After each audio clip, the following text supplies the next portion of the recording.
Hola amigos, amigas, huerteras, huerteros, todos, ¿cómo están? Después de un arduo descanso. No podríamos decir que esto es temporada 2, pero sí, hemos estado muy ajetreados en la huerta junto a todo el trabajo con la semillita que ustedes ya saben. Así que vamos por hoy con nuestro nuevo episodio de Me lo contó una semilla y esta vez nos viene a conversar un gran cultivo de origen americano, el maíz. Esteban. Hola, me presento, mi nombre es Esteban Hola.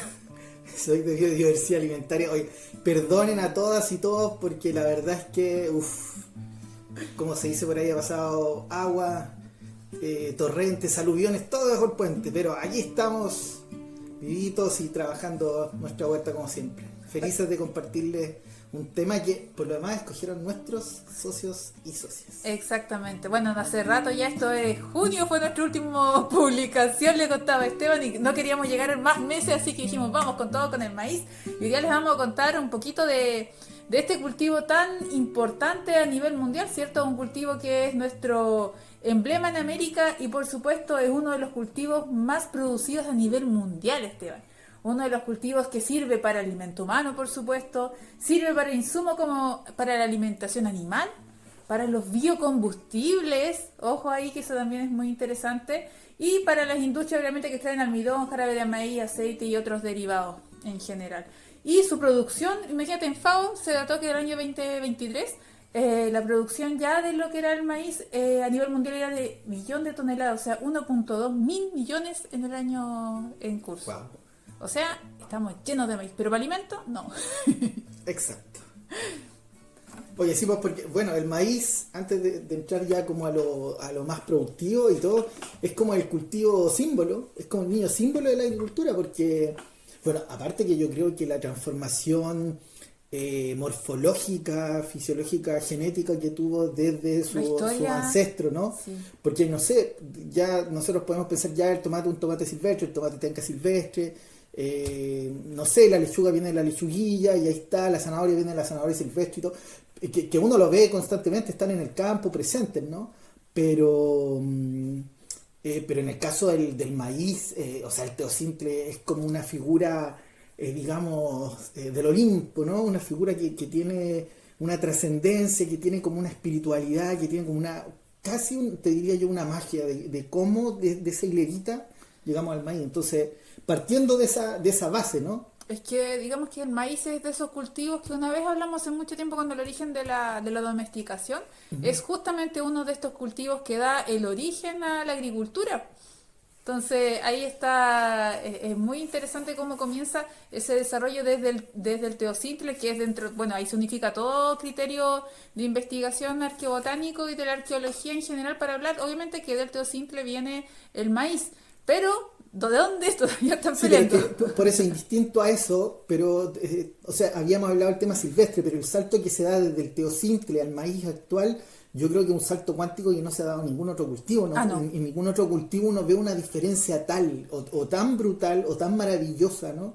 De esta transformación, por lo demás colectiva, ¿no? Porque a pesar de que México se considera el centro de origen, o sea, en los Andes se considera un centro de domesticación muy importante, ¿no? Donde, o sea, Perú tiene una cantidad de razas brutales de maíz también, ¿cierto?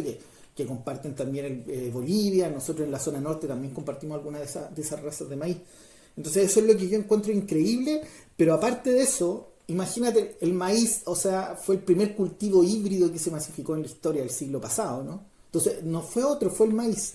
Después los transgénicos, ¿con qué se hicieron más famosos? Aparte de la soya, o sea, el cultivo de los más famosos en transgenia, en los que hicieron todo el experimento y partieron ya masificándose los alimentos, ha sido el maíz.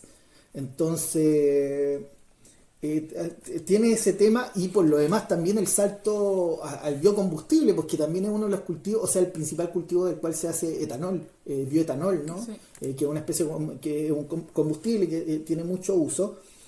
Y que finalmente siempre el maíz está en la palestra de la discusión ética, ¿no? Cuando aparecen los híbridos y en el fondo la gente deja en el fondo su maíz ancestral, deja de producir la semilla y se hace dependiente. Fue con el maíz. Exactamente. ¿No? Cuando aparece el tema de la transgenia, aparecemos en esa discusión ética, ¿será bueno mezclar especies, reinos distintos? No sé, meterle una bacteria a un maíz para que resista a un herbicida, que también en la palestra ética, ¿no? Y bueno, ahora en el tema de producimos para comer, producimos para que anden los ricos puedan pagar y sentirse mejor, no sé, porque en el fondo van a contaminar menos con maíz, cuando hay un montón de gente que padece hambre. Y también el maíz, imagínate, el principal cultivo en bioetanol.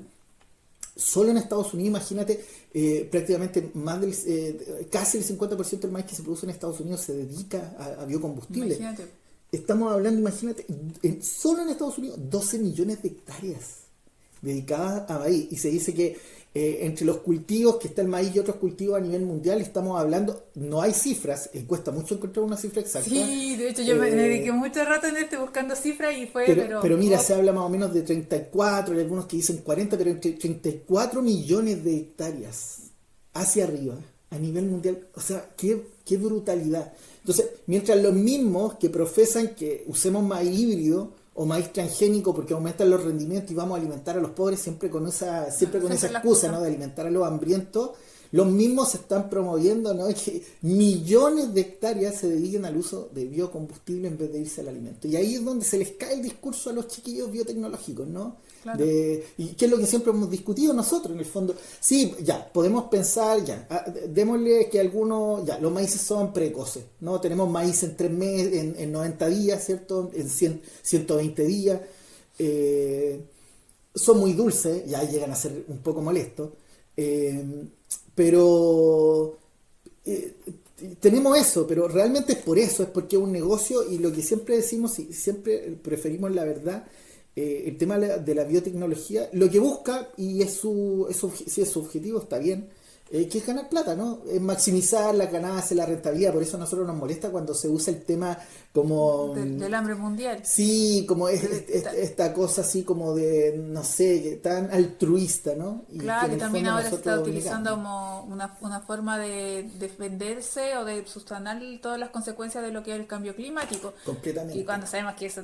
Oye, pero ahí hay una discusión brutal, porque en el fondo la eficiencia energética del maíz no es tal, porque imagínate cuando dicen, vamos a reducir las emisiones de CO2, vamos a ayudar al cambio climático y todo el asunto usando biodiesel, en el fondo bioetanol para combustible, para energía, pero todo lo que se gasta en producir ese maíz es una brutalidad, ¿no? Porque le está echando un montón de productos petroquímicos, le está usando una montonera de tractores que no funcionan a biodiesel, ¿no? En general.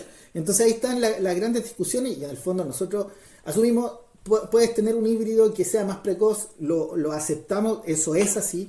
Hay algunos híbridos que sean más productivos, es así en algunos casos. Hay cultivos híbridos que tengan mejor vida post cosecha, la gran mayoría. Pero los híbridos nacen por satisfacer la necesidad humana, eso es mentira. Y en general tampoco los transgénicos, y ya nos damos cuenta que el biocombustible en el fondo está la ética entre que contaminamos menos y alimentamos menos.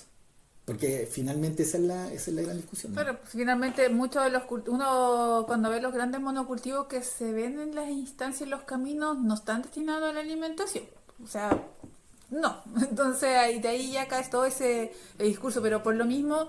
¿Qué importancia que tiene el maíz en la historia desde su origen hasta el día de hoy? Sigue siendo el emblema mismo de las luchas por mantener una semilla libre a nivel mundial.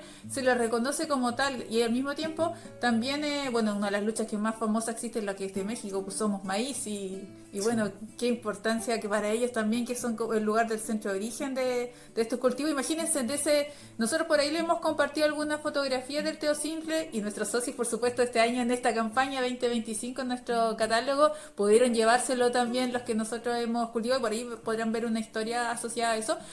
Y bueno, desde el teocintre saltó esta mutación de la naturaleza, el capricho que vaya a saber uno, los espíritus lo hicieron, el ojo indígena de la época, qué sé yo, y ahí comienza a salir estos maíces silvestres que son los maizajos, estos que tienen esta cobertura encima, que son muy bonitos también dentro de la cultura y lo pueden buscar también en internet porque son realmente hermosos, son como unas joyitas que se ven dentro del proceso y de ahí saltan ya los siempre lo andamos tunicatos. trayendo también en las exposiciones para que sí, nosotros también hemos cultivado maizajo, no lo quería decir de spoiler. Oye, pero el tema con y el teocintre tiene esa cosa mística porque cuando uno lo estudia, ¿cierto? Ya sea técnico o sea agrónomo, ¿cierto? Nos pasan y nos muestran en algunos casos en las clases de genética, ¿no? La transformación, pero eso es lo particular, que en el fondo Yo creo que el teosíntesis grafica totalmente de que la mejora ancestral fue a la que le debemos la alimentación actual, o sea,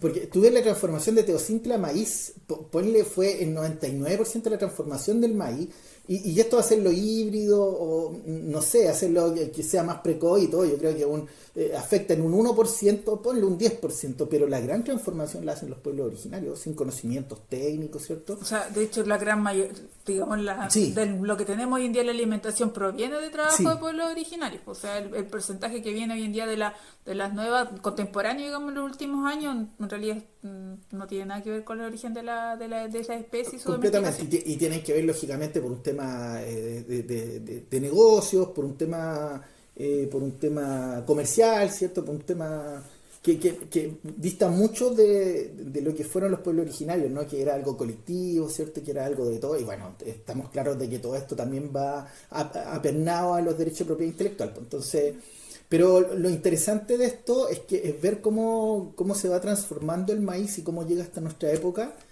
Y cómo en el fondo los pueblos originarios también desde el otro punto de vista ha sido uno de los cultivos que más se ha mantenido a pesar de todo el lobby, a pesar de que, olvídense, Babilo anduvo barriendo las variedades de maíz y todas las prospecciones que hicieron después los japoneses, los alemanes, los ingleses, los chinos, Estados Unidos, lógicamente, todos barrían, ¿cierto?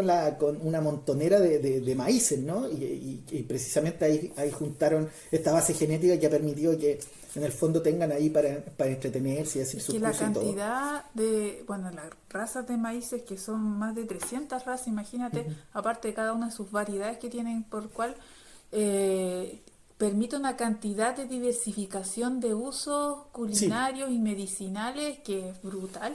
O sí. sea, casi podría ser una infinita en la combinación de cosas que se pueden llegar a sacar. Sí, y por eso te decía que además de que ha sido el chiche de los biotecnólogos en la historia, de alguna manera ha sido el chiche de los pueblos originarios porque lo han mantenido, es increíble, porque hasta el día, por ejemplo, nosotros salimos a buscar quinoa, cuesta mucho encontrar quinoa, ¿cierto? O por ejemplo, los amarantos en algunas partes, cuesta mucho a veces encontrar papas nativas, pero siempre hay maíz. Siempre sí. Entonces es una locura y no solo acá, tú hablas con gente o en los viajes que hemos podido ir de otros lados, siempre, por lo menos en América, el maíz, o sea, era el grano, ¿no? El maíz junto con la quinoa y con el amaranto, pero podríamos decir que el grano fundamental o el más importante en América definitivamente ha sido el maíz siempre.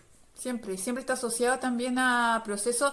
De hecho, dentro de los restos, cuando se encuentran en la arqueología, en las vasijas, en Sí, cualquier este tipo de instancia, se nota que el uso en dieta que pueden llegar a tener asociada está asociada como a los cementerios, a los espacios de gente que tiene cierto rango espiritual completamente. o sea, ceremonial religioso y también de alguna al tipo de alcurnia política dentro de los pueblos Sí. indígenas y también del mismo modo todos los brebajes asociados. De hecho, hay personas que se han encontrado dentro de su dieta cuando le hacen la investigación que su dieta está básicamente fundada y sustentada en el maíz, pues porque era una persona que tenía un mayor estatus dentro del pueblo.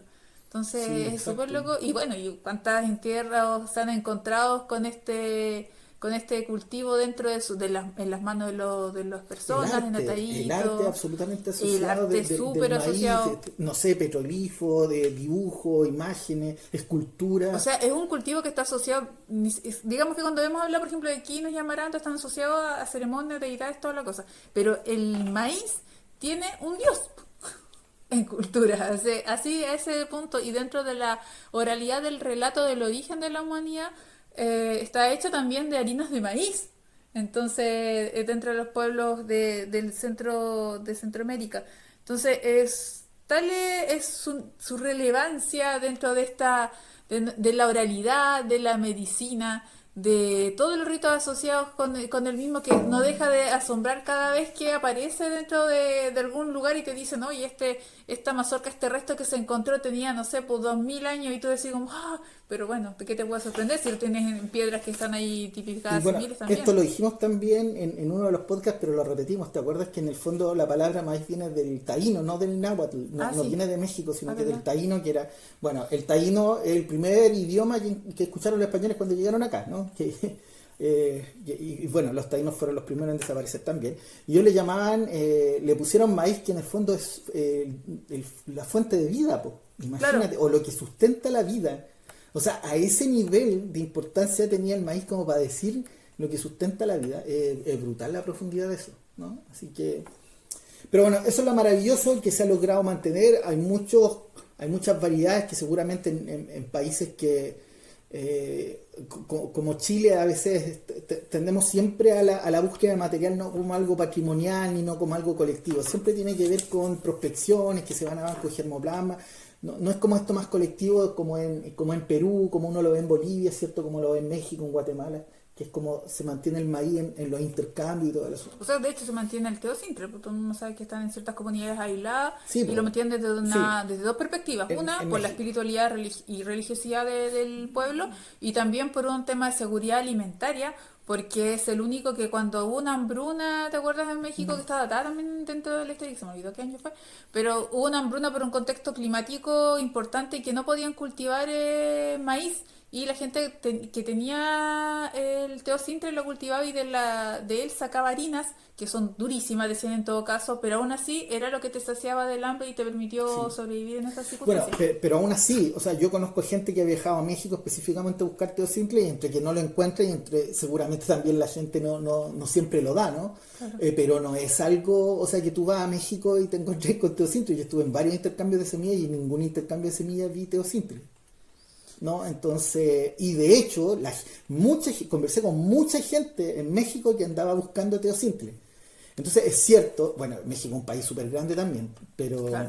pero bueno, hay cosas que siempre se dan por perdidas y uno dice, no está, pero siempre hay pueblos que lo tienen y lógicamente los pueblos que le dan el valor a algo tan fundamental como el teocintle. Y bueno, sin ir más lejos está una historia muy bonita ahí en nuestro catálogo que la pueden encontrar, que es la historia del teocintle, de un encuentro de dos personas de pueblos originarios tan distantes de Sudamérica y Mesoamérica que tiene que ver con la historia esta del teocintle, que está Claro, escrito ahí está escrito en el catálogo que está en línea. lo pueden leer. Esta es una historia que está ahí vigente para que la puedan revisar. Ya, y nos vamos entonces A lo que ¿O quiero yo tenía creo. algún datito más? Hay harto dato para contar del maíz, pero yo creo que lo que más quieren las personas en este momento es: ¿cómo qué hago con el maíz? ¿Qué variedades tengo? ¿Cómo lo produzco? Mensaje constante dentro de las redes, siempre nos preguntan cositas. Bueno, y a todo esto también nosotros le vamos compartiendo a diario lo que estamos haciendo en la huerta, para que también vayan viendo como guía. Es una forma de responder masivamente a la cantidad de preguntas Sí, que nos llega. sí, sí. Entonces, para que lo tengan ahí presente también. Y van quedando archivadas dentro de las historias destacadas para que le den una vueltita. Así que ahora vamos al maíz. Oye, partamos con algunos datos que son importantes, porque cuando ustedes toman la semilla del maíz, botánicamente no es una semilla, es un fruto, ¿no? Que se llama cariópside, ¿ya? Que es un fruto que caracteriza en general a las gramíneas, al trigo, ¿cierto? A la cebada, al centeno, la avena, y bueno, el maíz también es un cariópside, ¿no? Entonces, ¿por qué es un fruto? Porque en el fondo tiene endosperma, ¿cierto? Que tiene en el fondo, contiene ahí todos los nutrientes que son parte importante de lo que uno consume, y este rodea a lo que se llama el embrión, que es donde está el germen, que en el fondo se le llama. Igual en el trigo también se le llama germen a esa parte, que es donde en el fondo está está la radícula, está el cotileón en el fondo, que va a ser el que va a salir. Recordemos que esta familia son monocotiledóneas, tienen solo un cotileón, a diferencia de otros como el poró, como las leguminosas, ¿cierto? O las solanáceas, en el fondo ustedes ven que salen dos hojitas. Aquí no se asusten los que primero siembran maíz, porque no les van a Sí, salir sí. dos hojitas, les va a salir una hojita solamente, ¿ya? Pero sí. A esas plantas se les llama mono, que es de uno, ¿no? Y cotiledonia, que viene, en el fondo es un cotiledón, ¿no? Entonces, lo maravilloso es que el maíz contiene tiene una cobertura. Imagínate el embrión protegido, es como cuando uno, no sé, mandas la cosa más como sagrada para ti y la mandas para otro lado, o quieres protegerle, le ponís un montón de cosas ahí, le ponís comida, le ponís protección y todo, y está envuelto el embrión. Imagínense que cuando ustedes toman la semilla de maíz, esa parte que está más como hundidita, ahí debajo de esa parte es donde ustedes van a encontrar el embrión que trae todas esas O partes. sea, para ejercicio práctico, agarren una semilla y apártenla. Exacto, y van a ver ahí claramente que en el centrito, ¿cierto? En el centrito van a ver una parte que tiene otro color, y ahí se van a dar cuenta que está el embrión, y ahí está el hipocotilo, ahí está la radícula, y todo lo que después va a generar en el fondo que salga que nuestra planta, Le el vamos a embrión subir se convierte en una una planta imagen. funcional, ¿no? Te voy a decir una Entonces, imagen para que no se pierda. ahora, lo importante es que más del 80% de este fruto es el endosperma, que es esto que van a encontrar aquí, que finalmente es donde está el almidón, ¿no? Que por Sí, ejemplo, en sí. el caso de palomita es el que explota, ¿cierto? Y en el caso de la gente que come pozole, esa es la parte como comestible, porque imagínense, ocupa la mayor cantidad de ese espacio de este fruto seco que se llama cariopsis. Fruto seco, ¿por qué? Porque pierden humedad y así se conservan, ¿no? Y eso permite en el fondo que nosotros los podamos mantener por años, ¿cierto? Guardados en la misma casa, ¿no? Colgando ahí en una mazorca. Así que eso es para que sepan ese detallito, ¿no? Que es bastante bonito. Se considera una planta hipógea, hipo que es bajo, ¿no? Que en el fondo, y geo que viene de tierra, en el fondo que te dice que el cotiledón se va a quedar bajo el suelo. Entonces el cotiledón no sale. A diferencia del poroto, por ejemplo, que es epigio, ¿te has dado cuenta que en el fondo Sí. el porotito sale arriba? Tú ves los dos pedacitos del poroto, del grano de poroto, los ves arriba. Esos son los cotiledones, que son en el fondo los que tienen la reserva, que permiten que nuestra planta se pueda desarrollar y se pueda hacer autosuficiente. Miren qué maravilla, es como que ya, usted se va a ir para allá, pero yo le voy a mandar con toda esta comida para que usted se asegure de donde salga, usted tenga por lo menos para tirarse una raicita, para ponerse una casita, ¿cierto? Para hacerse una casita y pueda sobrevivir. Es maravilloso el tema de la naturaleza. Y en este caso es hipogeo porque en el fondo, por ejemplo, la arveja también ¿te has dado cuenta que Sí, uno sí, sí. nunca ve que sale la arveja, Sí, sale está. hacia arriba? Entonces, para que no se asusten tampoco las personas que lo siembran por primera vez, porque lo único que van a ver que sale desde la tierra va a ser en el fondo su primerita hoja. Oye, y también cuando nosotros hacemos almácigo, en el caso de los... Su primer cotiledón, perdón. Salimos, ¿Cómo? en general nosotros hacemos almácigo. Dentro de los maíces también es uno de los cultivos que se llama almácigo porque nosotros tenemos que cuidar. Ustedes saben el resguardo que tenemos con la semilla porque tenemos poca cantidad de las variedades. Entonces a veces también sale por abajito. Cuando se asoma, se asoma por abajo de la almaciguera, a mí me costó cuando las primeras veces que comencé a usar la almaciguera rígida, ¿Ya? que a veces habían algunos que primero iban que va arriba. Ah, que primero sale la raíz, sí, Claro, sí. sí. Sí, bueno, ahí está la técnica. Después de esa explicación, partamos por el tema de la temporada, que es lo que más le importa a la gente, ¿no? Porque siempre nos preguntan cuándo se siembra, entonces pueden decirles cuándo sembramos el maíz. Nosotros, ahora, en primavera, en el ¿Por cultivo qué? de primavera, porque no le gusta el frío. Po. Exacto. El tema del maíz, en el fondo, porque lo sembramos en primavera, y nosotros en primavera más tardía, porque en el centro norte, Ya o sea, en el norte está, ¿no? pues, lo pueden sembrar durante el año, ¿no? Pero hay algunos que ya tienen sus plantitas ya con 3 hojitas, pero nosotros no, nosotros recién estamos, lo vamos a sembrar directo ya el otro mes, ¿cierto? Por el frío. Tienen que saber que el maíz es de esos cultivos que por más que hayan pasado miles y miles de años, hay algo que no les gusta y el frío. O sea, si llegan a grado cero, el maíz se va a morir, pues, en el fondo, ¿no? Sí.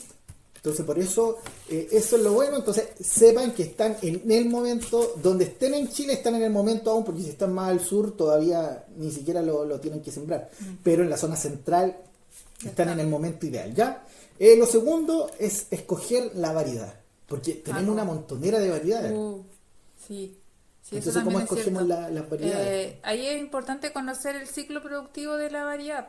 En ese caso, por ejemplo, cuando nosotros hacemos los catálogos, que a veces yo me doy cuenta que no leen los detalles, porque las preguntas que hacen, pero nosotros dejamos consagradísimo ahí en la reseña de las variedades el ciclo productivo que tienen para poder producir, digamos, la variedad en el año. Por eso es que hay variedades que se pueden cultivar en zonas cordilleranas, porque tienen un ciclo productivo más cortito, o más al sur también. Entonces, ahí depende mucho de la variedad.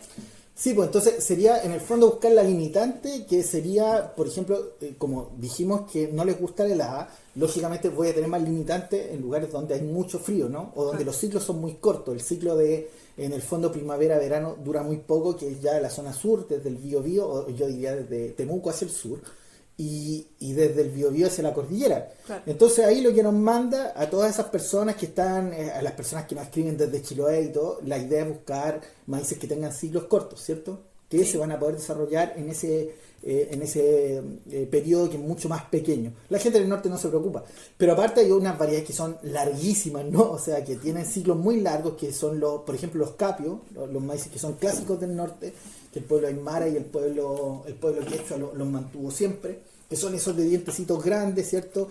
El maíz cariñano, que son de ciclos largos. No, de hecho, El estaba maíz leyendo, bueno, el por maíz las chulpi. condiciones que tiene el norte para poder conservar las variedades, son justamente lo que están nombrando, con el chulpi, qué sé yo, más de 2000 años en data de arqueobotánica.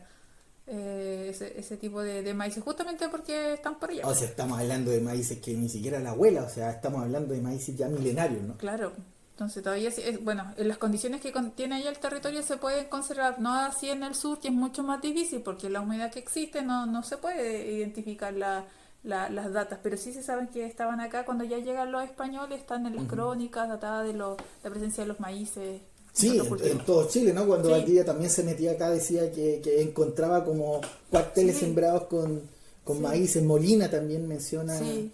Bueno, que encontré una cita en Copiapó donde dice que el maíz y Vivar, las claro, crónicas de Vivar, claro, el sí, que el vivar maíz se daba genial. Y se bueno, da en la carta que escribió productivamente. Pedro Valdivia también que También decía que Pedro se Valdivia, cultivan maíces, frisoles, ¿cierto? sí. Era un cultivo ancestral. Y en el fondo eso es lo interesante, de que es de esos cultivos claros que se los debemos a los pueblos originarios, porque imagínense miles de años cuidándolos, protegiéndolos hasta el día de hoy. O sea, de hecho, cuando el Que los maíz mantienen. ingresa a África, ingresa por las rutas esclavistas también, porque como estaban tomando los esclavos de allí y trayéndolos para acá, entonces también llega allá y como es un cultivo relativamente rústico dentro de la producción que tiene, la gente lo adoptó rápido porque aparte no tenía tributo. Sí, aparte. Bueno, y por otra parte también dejó de sembrarse acá, pues, porque como tenías que Sí, pagar tributo es y había que muy, pagarlo en la trigo, ruta de la en el semilla es fondo, muy porque el loca. maíz produce prácticamente el doble de lo que producía el trigo, ¿no? Y eso es lo interesante, porque en las encomiendas que hicieron en la zona centro de Chile, por más que les metían el trigo, decían en el fondo muchos historiadores que los indígenas no había caso, no les quitáis el maíz por nada. Entonces, y es porque precisamente te asegura mucho alimento, ¿no? De una manera más sencilla. Tipo de siembra. Lo que siempre hemos dicho nosotros, que siempre conviene una siembra directa. ¿Por qué? Porque en el fondo la planta nace y se desarrolla Sí, no en el tiene mismo estrés. lugar, Sí. sin ningún lo que se llama estrés de trasplante, ¿no? Que le va a cambiar el clima, que le va a cambiar el suelo. Entonces, siempre está la primera raíz que nosotros encontramos que en el fondo, la más fundamental, creemos nosotros. Pero mira, yo siempre, toda la vida sembré los maíces de forma directa, hasta que cuando me fui al norte, el año 2008, yo casi me muero.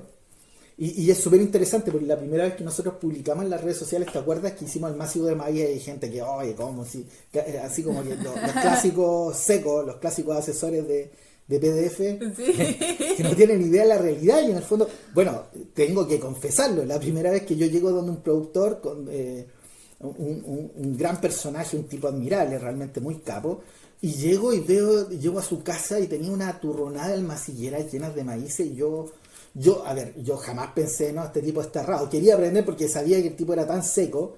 Y uno que sabe que son personas que llevan 30 40 años sembrando, que va a llegar uno con un título a enseñarle a estas personas. Se comparten ciertas experiencias.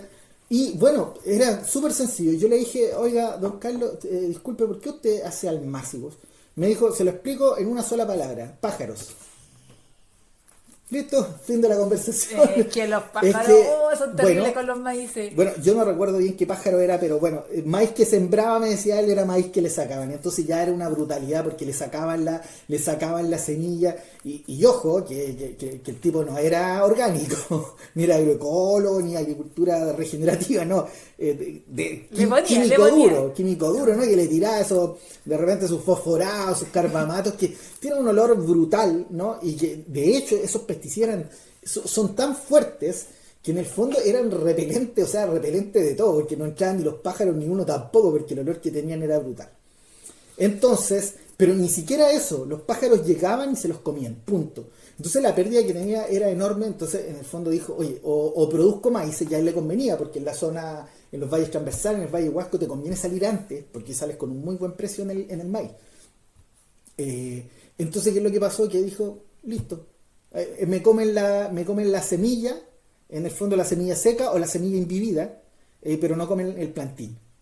Bueno, nosotros tenemos problemas porque acá los desgraciados nos comen tanta plantina, así que tenemos que trasplantarlo Pero, más tarde. sí, claro, pero también hasta cierto estadio, Exacto. porque les gusta la hojita tierna. Sí. Igual hay algunos maíces que nosotros, ¿te acuerdas que tenemos identificadas también que les gustan más que otros? Sí, O claramente. que las digo, O sea, que saben los pajaritos, ¿saben? pero es que imagínate, o sea, los pájaros que saben de revolución verde, o no sé, o que saben de híbrido, ¿cachai? O sea, el pájaro ha vivido toda su vida y lógicamente a través de generaciones se deben acordar porque claramente reconocen variedades, ¿no? Sí. Reconocen variedades, unas variedades rojas que les fascinan, o el maíz guay que les fascina también, que son de los maíces más antiguos acá, ¿no? Entonces, Sí. les pueden poner 40 años híbrido, pero no sé cómo es, la epigenética será, pero saben cuál les va a ¿Cuál es gustar. su maíz? Entonces, a toda la gente que tenga problemas con pájaros principalmente, les recomendamos hacer almácigos y dependiendo si tienen pájaros que comen tejido tierno, ojo, que a nosotros nos pasó varios años, ¿te acuerdas cuando trasplantábamos el maíz tierno y ni siquiera se lo comían, lo sacaban? ¿Te acuerdas que lo sacaban en el fondo tratando de buscar la semilla? Pero bueno, ya la semilla no tenía el endosperma, que era en el fondo lo que seguramente les gustaba, ese almidón que le gustaba al pájaro, ¿no? Entonces les recomendamos que si van a tirarlo tierno, prueben primero y tiren alguno y si a los 2 o 3 días no ha pasado nada, pueden trasplantarlo todo. Pero siempre conviene trasplantarlo antes, ¿cierto? Porque nosotros nos hemos dado cuenta, en el caso del maíz, ustedes se van a dar cuenta que en la almacillera, lo primero que van a ver asomado en la parte de abajo va a ser la raíz, antes de que el maíz salga. Y ustedes ya saben que es mejor test de emergencia, ¿no? Porque tú lo siembras, y en el fondo levanta y te vas a dar cuenta de que vas a ver todos los puntitos blancos debajo de la raíz, ¿no? La radícula que salió, y eso quiere decir que a los 2 días ese chiquillo va a estar afuera, va a salir el primer cotileo, ¿no? Sí. Ahí conviene trasplantar cuando recién la plantita tiró esa raíz, porque si no la cambia. Y es increíble el vigor, ¿cierto? Nosotros lo hemos visto cuando tú trasplantas un maíz pequeñito, a uno más grande cuesta mucho que se agarre, te va a producir igual y todo el asunto, pero es mucho más precoz un maíz recién sembrado, con la raíz recién salida y recién saliendo el primer cotileón. Claro. O sea, el único cotileón, la verdad. Sí. Y hay que protegerlo, pero bueno, después que viene... Pero como decimos, siempre lo ideal sería de manera directa, porque el maíz va a salir rapidito, Oye, ¿cierto? pero también está la condición de que al hacer la masillera te ahorras agüita, pues. Y adelanta. Sí, podemos adelantar también. Por ejemplo, nosotros podemos adelantarnos 20 días, ¿cierto? Un mes, ¿no? Entonces, generalmente acá en el sur de Chile, acuérdense, ya también lo hemos hablado en la zona centro-norte, después de la parada militar, usted empieza a sembrar al aire libre lo que quiere. Acá después de todos los muertos. En el fondo del sur de Chile generalmente se usa el primero... La helada de... La helada de noviembre, de los primeros días de noviembre. Pasando esa helada, el año pasado, ¿te acuerdas que no cayó esa helada, no? Entonces no hubo problema, pero siempre es un riesgo. A nosotros, sí, porque a mucha gente se le heló. Nosotros tenemos condiciones climáticas especiales. Muy particulares. Pero en el fondo, la ventaja es que nosotros, por ejemplo, ya vamos a empezar a hacer los almácigos esta semana. Sí. Entonces ya nos vamos a tirar con un plantín ya formadito en 20 días. Entonces, en vez de sembrar, ¿cierto? Que me va a demorar sus 5 o 6 días, ¿cierto? En que la plantita esté, yo ya voy con una planta un poquito más formada. Y dependiendo del suelo, la verdad, porque... Sí, y que ojo también que en el caso de nosotros, que tenemos un suelo rojo arcilloso maravillosamente duro y a la vez extremadamente pegajoso en este ciclo de lluvias que hay, es difícil trabajarlo, es difícil comenzar el proceso de huerta. Entonces, el adelantar también nos sirve para ir dosificando la fuerza laboral afuera, porque la huerta nosotros la hacemos al final con asadón, que es y chuzo, sí. Para poder avanzar dentro del proceso de la huerta. Si me imagino si este suelo hablara, diría, oye, está esperando artesanos, no agricultores, así como oye, ubíquense, te pongo guano. Bueno, y ahí uno le pone guano y realmente con eso se arregla casi gran parte de nuestros problemas, ¿no? Entonces ahí tenemos el tema de almácigo trasplante, cada quien toma la decisión que más le acomoda, ¿no? Y bueno, de ahí viene la aplicación de guano de compost, ¿cierto? Para esperar a nuestras plantitas que vamos a trasplantar. Y en general, como les decíamos, con raíz visible ya uno podría, si no tenemos ya con el cotileón recién saliendo, sería bueno trasplantar, si es que no tienen problema con estos pájaros que les decimos que tienen la manía de sacar las plantas solo para ver si tienen... Y nosotros nos ha pasado, ¿te acuerdas? Hubo un año en que mucha pérdida. Sí. Lo que les recomendamos siempre en el almácigo, hagan plantitas de más, ¿no? ¿Por qué? Porque si llegan a tener este problema de que ya un gusano cortador, de que ya un pájaro le sacó la planta, ustedes reponen las plantas. Eso nos decimos todos los años nosotros a nosotros mismos. De después nos vienen a ver y regalamos las plantas. No. Ya. Y bueno, de ahí ponemos nuestras plantitas, van a empezar a crecer. Y la otra labor que generalmente es bueno hacer en zonas ventosas como la nuestra es aporcar. ¿Por qué? Porque en el fondo ahí vienen las famosas raíces adventicias que se le llaman, o raíces de anclaje. Son las manitos. Exacto, ¿cierto? Son, bueno, los que han sembrado ya maíces las deben conocer, que empiezan a salir pegaditas al suelo, unas raíces bien gruesas que son blancas. Bueno, a esas raíces se le llaman raíces de anclaje, ¿cierto? Y que tienen una finalidad muy maravillosa, que en el fondo es sostener a nuestra planta, porque es tan brillante esta planta que en el fondo evolucionó en climas seguramente muy ventosos, ¿no? Y en el fondo la chiquilla se acomodó de tal manera imagínense, ni siquiera ustedes las tienen que anclar. Bueno, si no favorecen es el desarrollo de esas, en el fondo de esas raíces, lo más probable es que van a tener que tutorear los maíces, porque en zonas ventosas a nosotros nos pasó un año, ¿te acuerdas? Cuando no aporcamos. Y Sí. tuvimos que aporcar atrasados y se empezaron a atender las plantas que quedaban más expuestas al viento, ¿no? Entonces ahí les conviene, cuando tenga más o menos 8 o 10 hojas, ya empezar, o ustedes ven que van saliendo los callitos de estas raíces, que salen generalmente en los primeros 10-15 centímetros del suelo. Que lo van a notar al tiro porque Sí. son como muñones manitos que se comienzan a extender Exacto. hacia alrededor. En el fondo lo que busca esa raíz es como que está gritando, como que se está estirando para llegar al suelo, y si no puede llegar, el suelo, como se dice, si más o menos viene ti, más o menos ya, una cosa así. Bueno, la cosa es que pero se entiende, ¿no? Entonces, si la raíz va a tener que hacer mucho esfuerzo, mejor aportamos y listo, nuestra chiquilla se va a agarrar y va a crecer muy firme, así que no va a tener ese problema. Eso es como la labor como fundamental del maíz. Y ahí, bueno, vienen nuestras raíces de anclaje.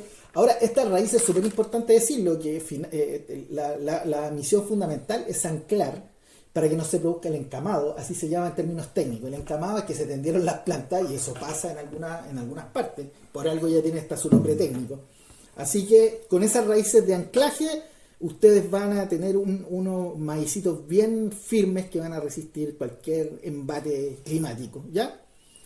Y después viene algo particular también, pues, que en más o menos ese mismo tiempo empiezan a salir, un poquito antes de eso empiezan a salir las macoyas. Ay, sí. Un poquito antes, que les estamos mencionando en el fondo las labores que hay que hacer con el maíz, que en realidad son re sencillas. Nada como para morirse. No, de hecho el maíz es uno de los cultivos más simples. Exacto. En el cuidado que tienes que tener posterior de su siembra. Porque si está en un lado protegido, en el fondo no va a tener problemas. Bueno, la siembra en bloque, todo esto. Sí, importante. Importante. Toda la razón. Sí. Pero eso lo vamos a mencionar en la parte de polinización. Ya. Pero sí. Ya. Y aquí vienen las macoyas, que son estas ramitas, en el fondo son plantitas que empiezan a salir de la base de la planta. Como que se dan cuenta, empiezan a salir varios que son más chiquitos que el central. Nosotros hemos hecho videos también de eso. Así que, ¿qué les recomendamos?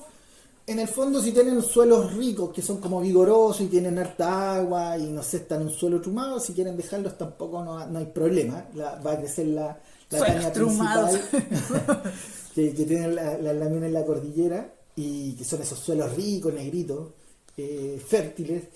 Pero si tienen un suelo que en el fondo tienen problemas como nosotros de escasez de agua, suelo un poquito pobre en términos de materia orgánica, les conviene dejar como el tallo principal nomás y sacar estas macoyas cuando tienen más o menos 10-15 centímetros, ¿no? La idea no es sacarla. Bueno, nos ha tocado de todo, porque, bueno, la gente, ustedes que son de la huerta, saben cómo funciona el cuento, pues, ¿no? Que todo era para ayer, ¿no? Sí, es que hay tantas cosas que hacer en la toca. huerta, y es tan distinto el monocultivo, ¿cierto? A tener, nosotros, imagínense, ya entre todo lo que tenemos sembrado, ya vamos arriba de las 230 variedades. Sí. Entonces, tener 230 variedades de un montón de especies distintas le genera muchas labores, porque si tuviéramos solo maíz, listo, fue nomás.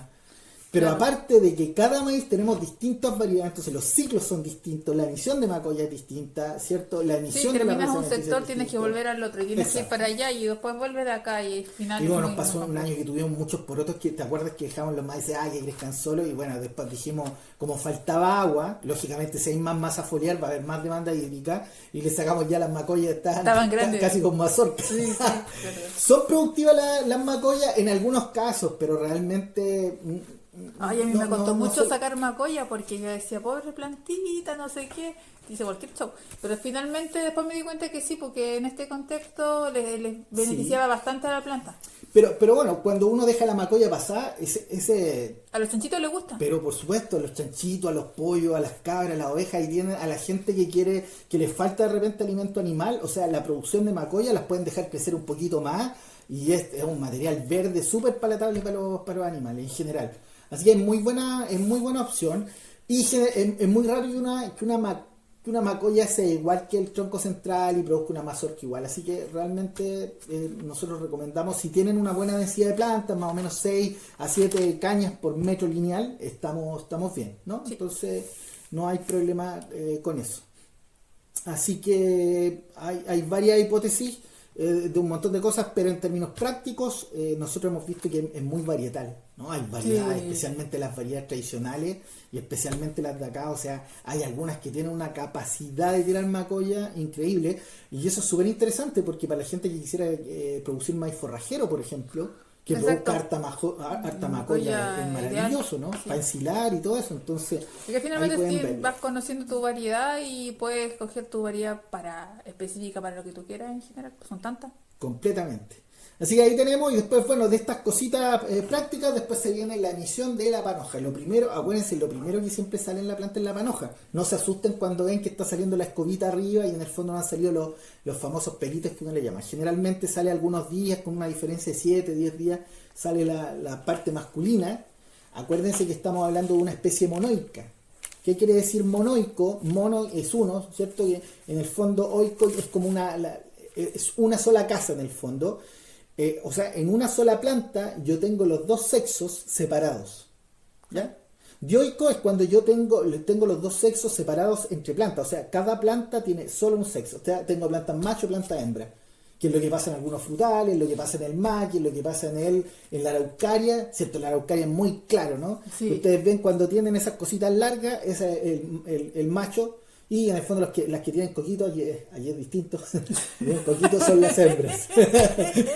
Y claro, lo que le llaman las cabezas, perdónenme a todo el mundo, a los queridos pehuenches que me van a decir, ¿cómo eso se llama? Bueno, las cabezas. Entonces eso es muy claro de una especie dioica, pero aquí tenemos el maíz que es monoico. Entonces la panoja, la parte de arriba, es la parte masculina y los pelitos que van a salir son la parte femenina. Exacto. Entonces el tema es que el polen que cae de arriba tiene que llegar a los pelitos de abajo. Claro. Ahí está toda la ciencia de Sí, la imagínense polinización. que ese polen, ese granito muy, muy, muy pequeñito tiene que tocar uno de estos pelitos y viajar para convertirse en el grano posterior que va a estar dentro de la mazorca. Entonces, cuando uno tiene esta mazorca sin un grano es porque no le llegó ese granito al pelito. Es Exacto. súper loco. En el fondo, imagínense ustedes que se producen los estambres en la macolla, ¿cierto? Y en los estambres sale el polen, ¿no? Claro. Entonces, imagínense el polen que va ahí con toda la información masculina. ¿Y qué es lo que está pasando en la mazorca? Que salen los pelitos, pero ese pelito que ustedes ven ahí, el pelito es el estilo, algunos le llaman estigma, pero en el fondo el estigma es la parte receptiva del estilo, la parte que está en la puntita. Y abajo de todo eso está el óvulo. Entonces, esa es la maquinaria femenina en el fondo que crece el pelito. Acuérdense que cada uno de esos pelitos es un óvulo y cada óvulo es un grano. Entonces, la ciencia es que va a caer el polen, que son miles y miles y miles de granos. O sea, si ustedes lo vieran, ¿cierto? Nosotros es un polvo que se genera. O sea, ¿no? que hagan ejercicio, pongan estos cambuchos café grandes que clásicos, lo ponen, cubren arriba una panoja, asegúrense de apretar abajito la base para que no se les caiga el polen y le peguen un sacudón y van a ver cómo cae. No, pues no van a ver cómo cae porque está... No, o sea, no, pero van a ver después dentro para que lo vean, porque si No, no, pero es más fácil pegarle, pues. Si cuando no, uno les pega, no, pero se para que empapa. haga su propia variedad de maíz que anden ahí No, colectando. sí, pues, pero eso es para polinizar. Pero si quieren ver el maíz, que apenas estén receptivos los estambres, ustedes le pegan y van a ver el polo. Los alérgicos tienen que huir, lógicamente, pero le van a pegar y sale el polvito. Péguenle no es la dirección que les llegue el viento a ustedes, Sí, porque si no les va a caer todo. Ya, y en el fondo llega el polen y llega el estigma y el polen tira lo que se llama el tubo polínico, que se elonga y recorre todo el estigma, el estilo y llega al óvulo y lo fecunda. Y ahí está la ciencia. Si eso ocurre, Sí, porque una cosa es la polinización y otra cosa es la fertilización. Una cosa es que llegue el polen y otra cosa es que llegue abajo, ¿no? Claro. O sea, puede llegar al estigma, pero pueden pasar algunas cosas. Y aquí viene y les vamos a explicar por qué en el fondo hay mazorquitas que salen peladitas. O sea, salen le faltan chocleros. De ahí viene de ahí viene. Me acordé, vi una imagen muy, muy clara una vez. No voy a contar esa talla, pero bueno. En fin, muy bueno. Tenemos un amigo. Cuando vengan. Saludos, Claudio. Cuando vengan, pues. No me acordé de otra historia con unos viejitos muy, muy entretenidos. Bueno, la cosa es que para que sus chocleros tengan todos los chocleros, tiene que haber fertilización, no solo polinización. Entonces, ya, lo primero que yo necesito es que haya suficiente polen para que cada uno de esos estigmas pueda recibir granos de polen. Para eso tiene que haber una cantidad de plantas necesaria. Y ahí es lo que tú decías, Clau, que es muy importante. Si yo tengo mucho viento y tengo pocas plantas, la posibilidad de que ese polen llegue al estigma va a ser muy baja, ¿no? Entonces ahí viene lo que se llama siembra en bloque y se lo recomendamos en algún momento.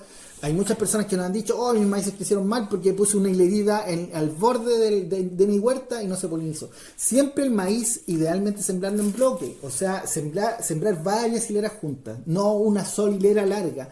En vez de sembrar 10 maíces, 100 maíces a lo largo, mejor les conviene sembrar 10 hileras de 10, ¿cierto? Porque así se van a asegurar como una nube de polen en el fondo que les va a asegurar que haya polen suficiente para indígena, pero de tomo y lomo, esa ancestralísima, que ahí aparte en todos los pueblos, claro, en todos lo hacen y tienen una particularidad además esa técnica, que en el entorno de todo lo que ocurra con el polen, generalmente la persona se come el entorno de la pared, los bordes de las plantas, porque las plantas que quedan al centro son las que se va a cuidar para semillas porque son las que menos cruza tuvieron en el, digamos, si es que tiene mucha variedad en el entorno. Sí, bueno, al medio, en las producciones estos de maizales enormes, o sea, ustedes ven con suerte las dos primeras hileras, porque un mundo hacia adentro, ¿cierto?, los maíces. Claro. Por eso se produce el robo de maíces. ¿Conocen a Benio, no? ¿Sabéis la historia de Benio, no? No. Ese tipo ordinario y siempre, uno registoso italiano. Que, ahí ven la historia. Bueno, este produjo maíz por el Benio. Bueno, no les voy a contar cómo les fue, pero véanlo por ahí cómo le fue al tipo. En fin. Porque hay que revisar su plantación de maíz. No vayan a tener un maizal y ustedes ven que está todo bien y por dentro le están robando. Así que la gente que ponga sus maizales por primera vez siempre tiene que uno siempre tiene que pasar en el medio y revisando en todo caso, porque finalmente puedes tener de verdad a veces, los ratoncitos, ponte tú si hay una plaga de ratones, lo que pasó cuando floreció la Aquila, andaba mucho ratón en todos lados. Sí, pero el robo de maíz se da brutal, precisamente por la plantación en bloque, porque tiene una hectárea, ¿cachai? Y tú lo único que estamos hablando del ladrón humano, porque es una cuestión sí, que... Sí, pero por supuesto. No, oye, yo hablo del animalito. Bueno, imagínense Interestelar, ¿te acuerdas que se ve la plantación de maíz a los que no lo conocen? Pero bueno, esto se pasa por la zona central y está la carretera llena de maíz. Ya, entonces yo tengo mi estigma, tengo mi estambre que va a liberar el polen, entonces primero yo siembro en bloque, me aseguro de que haya mucha carga de polen y que me asegure que en el fondo las plantas tengan el polen suficiente, ¿ya? Después llega el polen y va a llegar al estigma, pero ahí hay un detalle. El estigma tiene la capacidad de retener el grano de polen, pero el estigma necesita cierta humedad. Claro. ¿No? Para que se adhiera el polen, y eso pasa en todas las flores, ¿no? Entonces, nunca puede faltarles agua cuando están en floración al maíz. Si tienen escasez de agua, el peor momento en el que les falte agua es cuando está en floración, cuando tiró la panoja y tiró el estilo. Y lo otro es cuando hay mucho viento y es muy secante, ojo ahí. Porque, o con una ola de calor. ¿Te acuerdas que nos pasó una vez que en unas mazorcas vimos la ola de calor porque la mazorca creció la mitad con grano y la otra mitad sin grano? Sí, ¿Recuerdas? ¿No? Y fue muy marcado. Sí. Muy marcado. Entonces lo más probable es que los estilos de ese día se secaron brutalmente porque era muy, muy marcado. Entonces, ojo ahí, si tienen un momento en el que puede que no haya mucho calor, pero ustedes tienen mucho viento, el viento es desecante. Entonces, si el estigma no está bien receptivo con la humedad, el polen va a pasar. Entonces, hay otro factor que puede incidir en que el polen no llegue, por lo tanto, no se fertiliza el óvulo, entonces les van a faltar granitos. Y lo otro es que llegó el polen muy feliz, empieza a tirar el tubo polínico y aparece la señora larva, ¿cierto? Que es la polilla del maíz. Sí. ¿Ya? Entonces, la polilla del maíz tiene esa particularidad que justo ataca. Y se acomoda como un tetris. Sí. y que se acomoda en el fondo y se pone en el fondo, llega a la polilla, porque es una polilla relativamente grande, y pone los huevitos precisamente en los estilos. O sea, ustedes tienen que entender que la naturaleza todo es un mensaje. Entonces, en el fondo, cuando se emiten los estilos, es como que se libera algo ahí que hace que precisamente las polillas, ¿cierto? Que tienen su imán Sienten en el el fondo, llamado. sí, esa relación que tiene el hospedero, la plaga con su hospedero, ¿no? Entonces, llega la polilla ahí, justo. ¿Y qué es lo que hace la chiquilla? La polilla no daña porque no tiene un aparato bucal en el fondo mordedor, ¿cierto? Tienen en el fondo una probóscis igual que sus primas las mariposas. Entonces ellas no hacen nada. Pero ¿qué es lo que hacen? Llegan y ponen sus huevitos y de esos huevitos salen larvitas y esas larvitas empiezan a comerse los estilos o los estigmas con los estilos. Por lo tanto, no va a haber, hubo polinización, o sea, llegó el polen, ¿cierto? Recorrió todo y llegó ahí, pero no va a haber fertilización, por lo tanto el óvulo no se va a fecundar y por lo tanto no vamos a tener granos. Esas son muchas de las probabilidades que pueden pasar y pueden hacer que sus mazorcas les salgan peladitas, ¿ya? Entonces, ojo con la humedad, ojo con las plagas.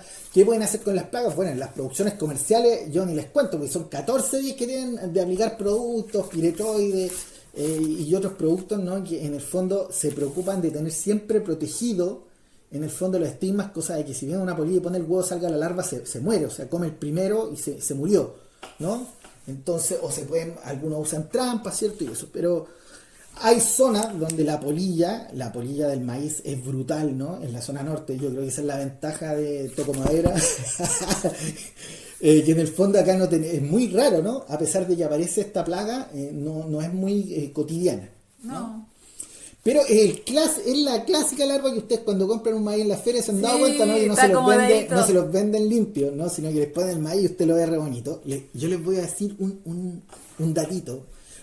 Si usted no le dejan abrir el maíz choclero en la feria, en el fondo lo que hacen ustedes es apretarlo en la parte de la punta, no apretarlo fuerte, sino que apretarlo con un poco de presión. Entonces si se hunde es porque ahí hay una larva, créanme que ahí hay una larva, y si hay una larva van a encontrarse con muchos granos comidos ahí. ¿Qué es lo que hace?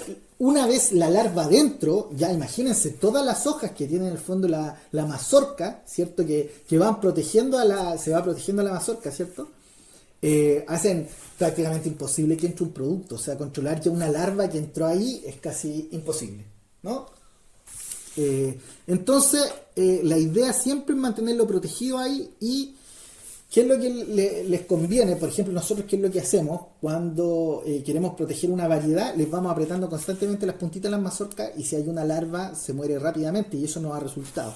No lo van a hacer en una hectárea, obviamente que no, ¿cierto? Sí. Pero en las huertas estamos hablando, esas son las ventajas de tener huertas pequeñas, que uno puede hacer un montón de cosas manuales para controlar plagas y en este caso la presión es súper importante. ¿Qué es lo que hacen otras personas? Que pueden usar, por ejemplo, una malla, le pueden hacer como cambuchitos de malla antiáfido, ¿no? Y en el fondo se lo hacen de tal manera que va a permitir el ingreso de polen. El polen es mucho más pequeño, por lo tanto se va a poder polinizar.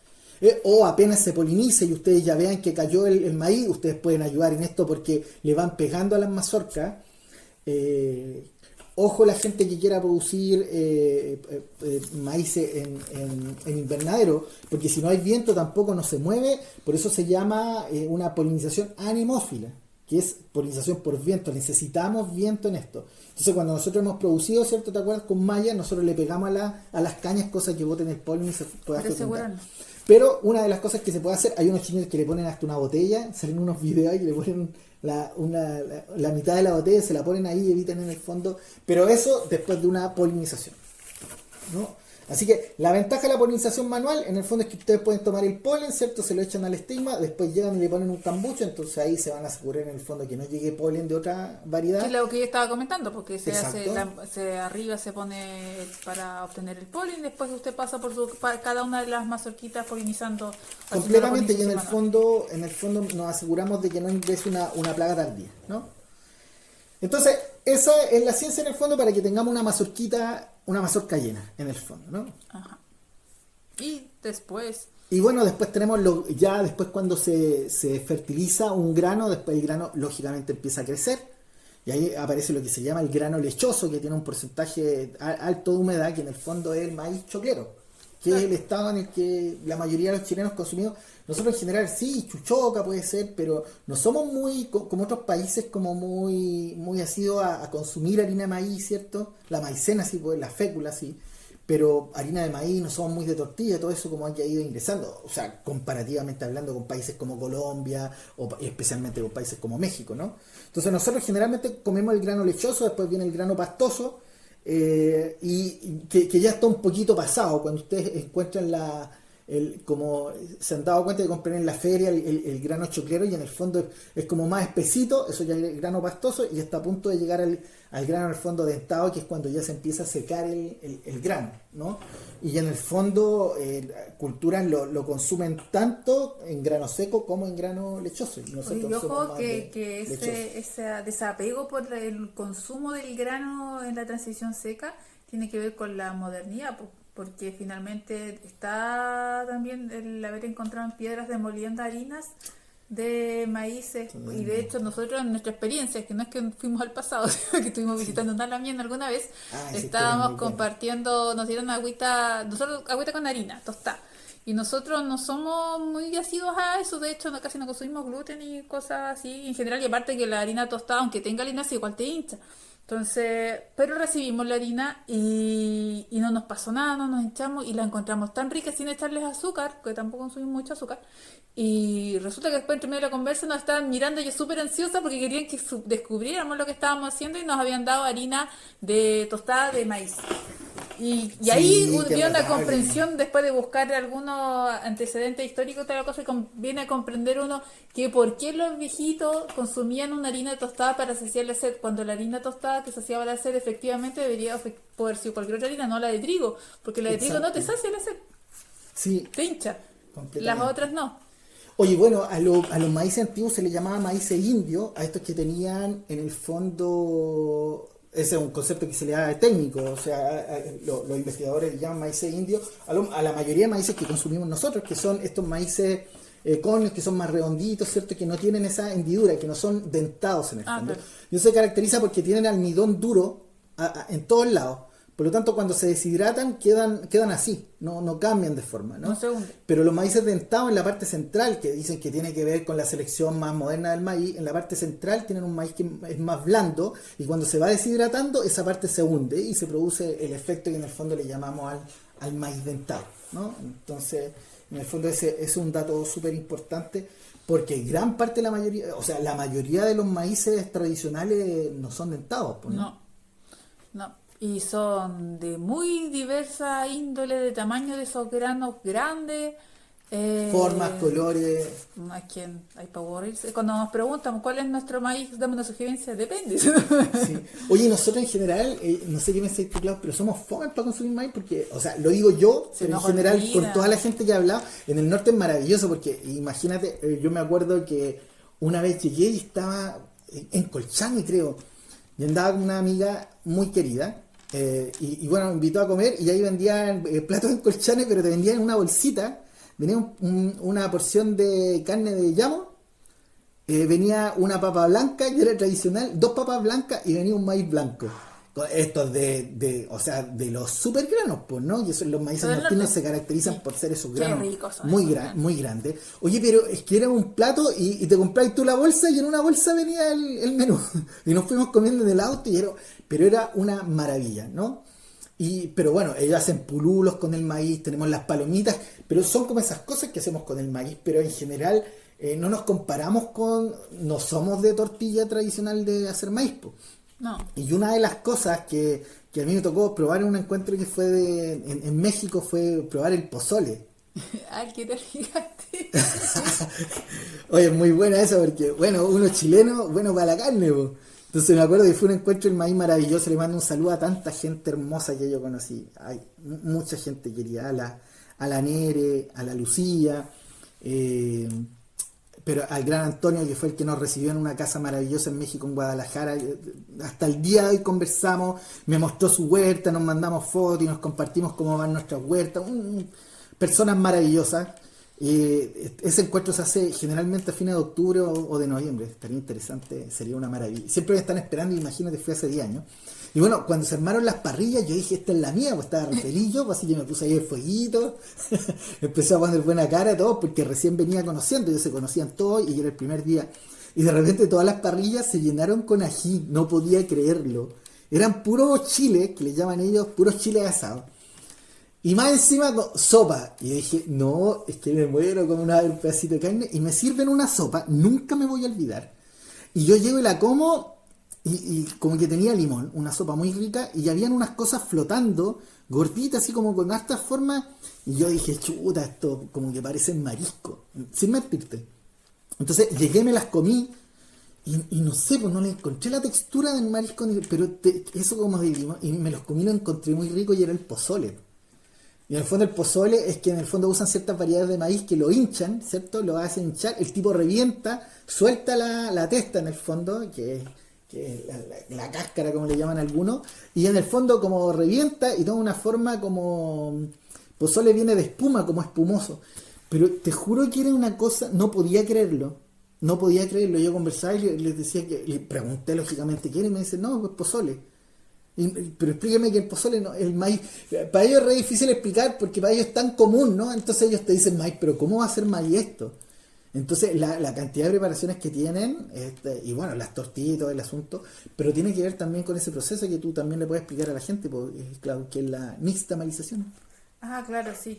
Es necesaria para evitar la pelagra, que fue una enfermedad mal de la rosa que la llamaban en Europa, porque cuando se llevaron el maíz, no se llevaron el conocimiento, que es muy importante las variedades en general, tener asociado el conocimiento. Y bueno, se consumió maíz directamente por varios, creo que 100, más de 100 años, y hasta que descubrieron que algo pasaba, y ese algo era porque se habían olvidado de pasarlo, o sea, no sabían que tenía que ver con el proceso de la ceniza para poder trabajar el maíz. Sí, en el fondo la nixtamalización, que viene del náhuatl, un idioma de los pueblos de México, y en el fondo es tomar el grano de maíz y cocerlo en una solución alcalina, ¿no? Que Ajá. puede ser agua con cal o puede ser ceniza también, que se usaba. Acá también se usaba ceniza, ¿te Sí, acuerdas? de hecho después incluso se terminó usando también para hacer el mote de Mote maíz, trigo, porque el mote maíz obviamente por lógica es más antiguo porque es de maíz y se usa con completamente. ceniza también. Entonces, por eso muchas veces uno ve las técnicas que han sobrevivido o están en otros cultivos, pero es porque el conocimiento viene de otro cultivo. En Seguro se este mandaron un caso, correo y todo. es que no, pues, porque el maíz ya No, estaba acá, pues. obvio, es que Entonces, eso es lo maravilloso en el fondo de... O sea, podríamos, no sé, estar aquí discutiendo de cómo llegó ese conocimiento, ¿no? Pero bueno, hay claro. estudios de plantas medicinales que en lugares absolutamente aislados, o sea, que cero posibilidad de que se conozcan, y una planta medicinal se usaba para lo mismo. Entonces, eso es lo maravilloso también del conocimiento de las formas que van haciendo, y que pueden hacer en distintas partes a la vez, ¿no? Claro. Y bueno, después se deja ahí, ¿cierto? Se cose, se deja remojar, se le tiene que sacar el agua, ¿cierto? Sí, se Y lava. se tiene que lavar hartas veces, y bueno, de ahí uno lo puede hacer harina, ¿cierto? Y lo puede usar en un montón de cosas. Sí. Pero esto tiene que ver con un tema nutricional, pues, que libera muchos nutrientes, ¿cierto? Sí. Que en el fondo están ahí retenidos, y que en el fondo, bueno, ni vamos a hablar de todos los memes que salen del grano de maíz, ¿no? Que entra y sale casi igual, ¿no? Y es precisamente, ¿no?, que nuestro organismo no tiene la capacidad de digerirlo, así como viene, No, pues. ¿no? No. Estamos hablando de un grano, bueno, el grano en general, porque el grano cuando es lo mismo cuando el grano está lechoso en el fondo, ¿no? Exacto. Entonces ahí, imagínate, aumentan nutrientes, aumentan complejos de vitaminas, minerales que se liberan, aparte se hace más digerible, el estómago es capaz de tomar, o sea, de aprovechar esos nutrientes. Sí. Y aparte que es más fácil de moler, se puede moler y se hace una masa que es fácilmente moldeable. Entonces, nixtamalización es una maravilla y es algo que nosotros vamos a probar. Ojo, ¿te acuerdas que hace un año atrás, si no me equivoco, te acuerdas que dejamos el maíz? Lo que nos faltó fue la solución alcalina. Pero ¿te acuerdas que una vez dejamos los maíces en remojo, igual que los porotos, por 2 días, y quedaron los maíces maravillosos? Pero bueno, la gracia de la nixtamalización es precisamente Que siempre, que sabiduría milenaria. sí, lo que pasa es que eso ya es época justamente cuando estamos en medio de toda la vorágine de cosecha de semillas, entonces tiempo no. Oye, bueno, No sé. yo en estos viajes que tuve maravillosos, que hay todo en México, De las memorias de mi juventud. la maravilla de conocer a un matrimonio genial, y que cuando llego la viejita tenía una turronada de harina de todos los colores. Es que es Eso una sí yo lo maravilla, encuentro es fascinante. una maravilla. Cada harina y cada tortilla tenía un significado distinto para ella, tenía un sabor. Para mí eran todas iguales, porque aparte que le ponían chile, pero y era la es clásico eso, ¿no? Que piensan que tú vas de Chile y que uno come chiles, pues, pero la verdad es que yo soy re cobarde para el ají. Y bueno, tocaba, pero ellos, para ellos todo era una historia distinta, el color del maíz, de dónde venía ese color de maíz, para qué servía, lo comían en cierta ocasión, el color es brillante. O sea, realmente la sabiduría asociada a estos procesos de selección, de, entre comillas, de variación, no le llamamos mejoras, porque siguieron manteniendo el teosimple.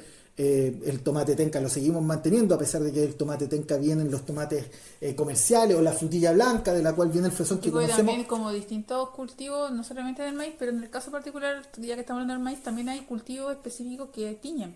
Entonces igual lo siguen utilizando por los tintes de sus túnicas ceremoniales. También hay harto proceso ahí asociado al conocimiento de los colores. Y bueno, los peruanos, sin ir más lejos, ¿te acuerdas los pueblos andinos que usaban su famosa chicha de maíz morado? Claro. ¿Te acuerdas que una vez, no sé si nos tocó probarla, pero la probamos y es una delicia, es muy rica. No sé. Y Yo bueno, solamente tomo mudai. así se manzana. No, Oye, bueno, mudáis de maíz también, sí, pues, pues que es sí, una todo maravilla. de maíz, de piñón, de papa, de toda la que venga. Bueno, y a la gente que tiene, por ejemplo, dietas que son libres de gluten, la maicena, que es parte del maíz, va a ser una parte Película, sí, fundamental. o sea, de hecho, la gran gracia que tiene el maíz dentro de todas las cosas está que obviamente su harina no tiene gluten, pues, de ninguna de sus procesos derivados para poder utilizarlos dentro de la alimentación de gluten free. Exacto. Un detalle en el caso de los maíces tradicionales es que el paso desde grano lechoso a pastoso es más rápido. Eso también es un detalle. Los maíces tradicionales son una delicia, son muy, muy ricos. O sea, a los que no han probado el maíz blanco y lo prueben, a los que no hayan probado el maíz capio y lo prueben, o sea, es que una brutalidad. Los maíces capios son una barbaridad de rico. Para cocina, cuando te acuerdas con la pastelera, la cantidad, es que con los maíces no necesitas leche, por ejemplo, porque cuando yo he visto las pasteleras que le echan cremas o leche para darle esa textura, hoy en día, porque son todos estos maíces que están Sí. Híbridos, pero los maíces tradicionales no la necesitan, de hecho necesitan más agua si quieres tomarlo Completamente. por la cantidad, para que midas la cantidad de maíces que vas a poner, porque es a cuchara para lo que hacen. Completamente. Es muy, y el sabor es que se Hoy muere te con acuerdas eso. cuando hicimos porotos con mazamorra, Oh, sí, pero de eso estaba pensando que era podíamos poroto poner. granado, se los recomendamos, queridas y queridos, sembrar poroto Juanita con maíz blanco. Maravilloso. O sea, y ojo que lo pueden hacer en milpa, porque el poroto Juanita es ideal para Y es milpa. súper productivo. O sea, bueno, en México se siembra, es la famosa triada. Nosotros a veces les recomendamos porque, bueno, acá en Chile hay unos porotos demasiado vigorosos que se comerían a la milpa. Yo, de todos los amigos mexicanos que tuve y mucha gente que conversé, no conocían los tipos de porotos que hay acá en la Los de zona, quebrada. los porotos de quebrada, que son de un vigor brutal, entonces lógicamente tienen la milpa. Pero la gran mayoría de los porotos del sur, el poroto coyún, el poroto peumo, ¿cierto? El poroto frutilla, y en este caso el poroto araucano de guía, pero el poroto Juanita usted lo pone al lado de un maíz blanco o de un maíz guá, amarillo blanco, y tienen ya los porotos, y le ponen una albahaquita al medio y tienen, pero, o sea, es que es brutal, realmente es otro Y sabor. el Juanita, aparte que es el último en salir de la huerta. Sí, y aparte que como grano seco, una brutalidad de rico también. Pero ese es tipo poroto. Pero ese es el tema de que lo que yo les contaba, el maíz tradicional tienen que llevarlo pilladito, ¿no? Contar Sí. algunos días y tratar de irlo monitoreando, porque el proceso, como les decía, de grano lechoso, que es cuando uno lo come como choclo, a grano pastoso, que ya se empieza a endurecer más, se endurece más rápido el maíz tradicional, ¿no? Ese periodo no dura tanto como en los maíces híbridos, y eso se reconoce, aunque hay maíces como el chulpín que son tradicionales, que ese proceso también es más Y ahí lento. está la gracia con los maíces tradicionales, porque son distintas variedades y uno puede poner estos pequeños espacios pero obviamente estamos hablando de un sistema de alimentación, de la autonomía que te Completamente. genera la huerta, entonces tú juegas con distintas variedades porque tienen distintos ciclos productivos, entonces estás consumiendo uno, después vas al otro y así. Exacto. Y bueno, el maíz que no comen lo dejan ahí, y para la gente que es más del sur y comienza la lluvia, si el grano le falta un poco por secar, les recomendamos quebrar la caña hacia abajo, porque si no se va a empezar a acumular mucha humedad. Así que ojo ahí, ¿no? Así que, y listo. Después cuando la mata, o sea, se dan cuenta ya que las hojas en el fondo que rodean la mazorca empiezan a secar, ya lógicamente ya estamos con un maíz seco, pero les recomendamos, para que sequen bien, es sacar la mazorca completa, no pelarla en el fondo, y guardarla. La pueden guardar por un tiempo para que se quite del fogón, para asegurarse que eso esté seco. Y lo pueden, Sí, porque lo pueden guardar. si no, claro, si la dejan desnuda, esa parte va a tener ese chupado se va a estar feo, así como dentro de la... Sí, Así porque me pasó. en el fondo el proceso del grano tiene que ser natural, ¿no? Sí. De grano lechoso, pastoso, y después irse secando el grano, pero si ustedes lo meten a temperatura, por ejemplo, si ustedes toman un maíz que está listo para comerlo de choclo y lo dejan secar, no va a secar bien la semilla porque no cumplió toda su etapa de desarrollo, no acumuló sus nutrientes, ¿cierto? Entonces, eso es lo que pueden hacer, y después sus mazorquitas las dejan, las pueden hacer ristra, ¿cierto? Como nosotros, o bien pueden dejar las mazorcas solas, y ya se dejan cerca del fogón, y ahí la semilla les puede durar una montonera de tiempo. Sí, y ojo que también, por ejemplo, están las variedades que son las pichiguas, que son estas pequeñitas en el sur, que son un tipo de maíz que generalmente se usan para hacer palomitas de maíz, pero igual se pueden consumir cocidos siempre y cuando no hagan la pigmentación de su grano. Entonces ahí tienen que llevarlos pilladitos. Pero pigmentación me refiero cuando agarran el colorcito. Pero, o sea, guárdenlos para palomitas, porque en realidad esas palomitas de maíz son brutalmente ricas, son exquisitas, tienen un dulzor muy particular. Que nosotros aquí cuando viene la gente y nos cae bien, no, hacemos palomitas de maíz, les compartimos a todos Oye, para que después la va a venir alguien y disfruten. si no le hacemos palomitas ya se van enterando. No, y la disfrutan harto en familia, a los niños les encanta. Es que, de hecho, yo las llevo cuando voy a estas épocas gastronómicas y se van de una cuando las vamos compartiendo, porque son realmente un lujo. Y ojo que esas palomitas, dentro del proceso histórico también de los pueblos originarios, cuando se hacen las palomitas, se usan mucho por el Día de los Muertos allá en México. Y tiene que ver con el proceso de la espiritualidad asociada a la transición de la vida hacia la muerte en su reventa. Así que también es muy importante. Oye, hay un montón de cosas que hablar. La idea de este podcast es sumarles, y que creemos que les hemos dado datos que les van a servir, y les compartimos nuestra experiencia. En el fondo, más que algo leído, es lo que hacemos todos los años de sembrar. Así que nosotros vamos con nuestros almácigos ya en estos días, así que nos cuentan ahí cómo van ustedes también. Así que recuerden, cuando siembren, los dientecitos con la parte más angostita hacia abajo. ¿Ya? Van a favorecer en el fondo, porque por la parte que se le llama ápice, en otros países se le llama pico, esa parte que es la parte de abajo, que en el fondo es de ahí de donde va a salir la radícula. Así que felices de compartir esto con ustedes. Le mandamos un abrazo a todos nuestros... Hoy la familia sigue creciendo, Sí, eso es una maravilla. sí, es muy bonito este proceso de cómo se pasan el dato, cómo van confiando en nuestro trabajo. Es rico saber que hay gente que confía en este trabajo, que se hace muy a pulso, que lo hacemos absolutamente en una isla de personas que podrían ayudarnos, digamos, dentro de todos los estatus que podrían existir. Y lo estamos haciendo, lo estamos consiguiendo año tras año. Como decía Esteban, llevamos más, todos los años siempre tenemos mínimo 200 variedades dando en la huerta. Así que vamos a seguir trabajando, pues, poniéndole más color a la huerta, tratando de hacer más podcasts seguidos de nuevo, porque ya bajó un poquito como el estrés inicial. Luego capaz que nos toque otro, pero siempre estamos presentes en el proceso de acompañarlos con la huerta. Pero por eso les decía, sigan las historias de biodiversidad en Instagram. Un abrazo a todas y a todos. Gracias por acompañarme y por estar siempre. Así que, Sí, un abrazo. buenas siembras.